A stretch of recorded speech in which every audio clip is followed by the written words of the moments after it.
দ্বিতীয় সন্তানের মা হতে যাচ্ছেন বলিউড অভিনেত্রী সোনম কাপুর। সম্প্রতি মুম্বাইয়ের একটি অনুষ্ঠানে অংশ নিয়ে উন্মুক্ত বেবি বাম্প সহ উপস্থিত হয়ে ভক্তদের নজর কাড়েন তিনি।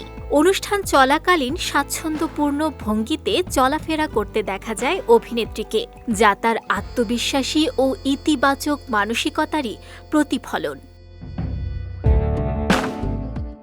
ভারতীয় গণমাধ্যমের খবরে জানা গেছে, সোনম কাপুর বর্তমানে গর্ভাবস্থার শেষ পর্যায়ে রয়েছেন। 2026-এর বসন্তেই তাদের পরিবারের নতুন অতিথির আগমন ঘটবে বলে ধারণা করা হচ্ছে। অনুষ্ঠান শেষে ফেরার সময় আলোকচিত্রীরা তাকে ঘিরে ধরলে এক সংবাদকর্মী তার স্বাস্থ্যের বিষয়ে জানতে চান। জবাবে হাসি মুখে সোনম বলেন, আমি খুব ভালো আছি, আপনাদের অনেক ধন্যবাদ। তার এই সৌজন্যপূর্ণ ও আন্তরিক আচরণ সামাজিক যোগাযোগ মাধ্যমে প্রশংসা কুড়িয়েছে। সাধারণত গর্ভাবস্থায় তারকারা জনসমাগম এড়িয়ে চললেও সোনম কাপুর ব্যতিক্রমী দৃষ্টান্ত স্থাপন করেছেন বলে মনে করছেন অনেকে।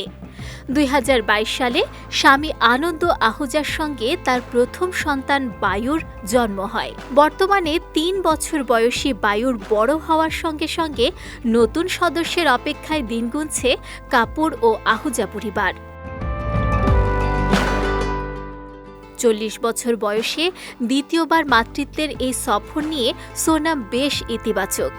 জানা গেছে, বর্তমানে তিনি মুম্বাইয়ে বাবা বর্ষিয়ান অভিনেতা অনিল কাপুরের বাসাতেই অবস্থান করছেন এবং পরিবারের সান্নিধ্যে সময় কাটাচ্ছেন।